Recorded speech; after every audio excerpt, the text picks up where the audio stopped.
Welcome to the deep dive. Today, we're digging into something really fun, the secret lore of Hogwarts and wizardry. Yeah.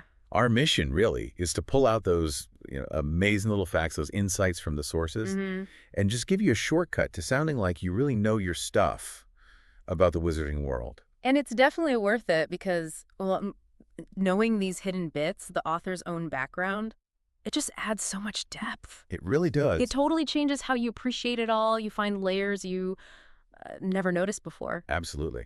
So let's jump right in. There's a fun little connection to start. Okay. J.K. Rowling and Harry Potter, they actually share a birthday. Oh, right. July 31st. Exactly, just a charming little thing.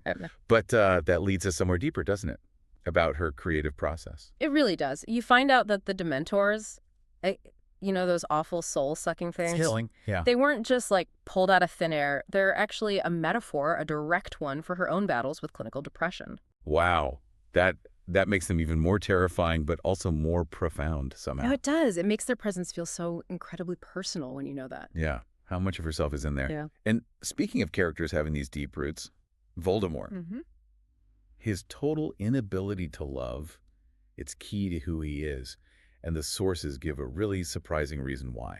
They really do. It's because he was conceived when his mother used a love potion on his father. Under a love potion. Yeah, so he was literally fundamentally incapable of understanding or feeling love right from the start. That explains so much about just the emptiness at his core. It's Mm. tragic in a dark way. It completely shapes him. And then shifting gears a bit, you've got Snape.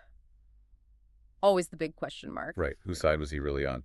The sources clear that up, though. His protection of Harry, It all came down to Lily Potter, his love for her. not for Harry. No, not for Harry himself. It was always about Lily. And Yeah. knowing that just, well, it makes you rethink everything Snape does. Totally. He becomes this incredibly complex, gray character. You see his actions differently. Definitely. Oh, and speaking of characters and what might have been Arthur Weasley, Yeah?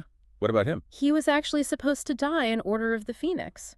Rowling apparently changed her mind. No way. Wow, thank goodness for that. Imagine the story without him. Close call for a fan favorite. Right. Okay, so from character motivations and near misses, let's zoom out a bit, to the wizarding world itself.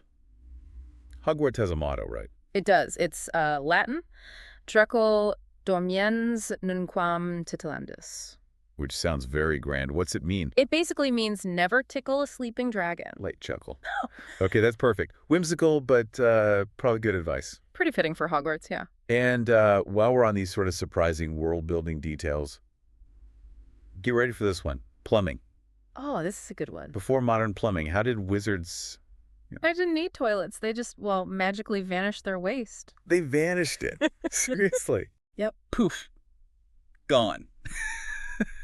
It's kind of hilarious, but also makes you think about how magic changes everyday life. No kidding. Forget plungers. Just magic it away. That's one problem solved. Exactly.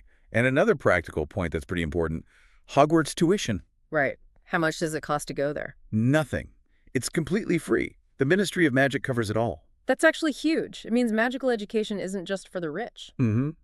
It really opens up access, changes the social fabric, It does. And one last thing about layers of detail. The names. Rowling was so clever with names. Oh, definitely, like Sirius Black. Yeah, perfect example. He turns into a dog. And Sirius is the dog star, is that kind of thoughtful detail that's everywhere. It really rewards paying attention. And speaking of fans connecting deeply, Evanna Lynch. The actress who played Luna Lovegood, yeah. Well, she was apparently a huge fan before she was cast. Like, wrote letters to J.K. Rowling kind of fan. No way. That's amazing. Talk about life imitating art or fandom becoming reality. Right. What a great It story. really is. So, wow. We've covered quite a bit. Author's life, character secrets, wizarding waste disposal. Chuckles. Don't forget the free tuition. Can't forget that. Yeah. It really paints a picture of how much thought went into building this world. It's not just surface level. Absolutely. And, that kind of brings up a bigger thought, maybe for you listening. Mm-hmm.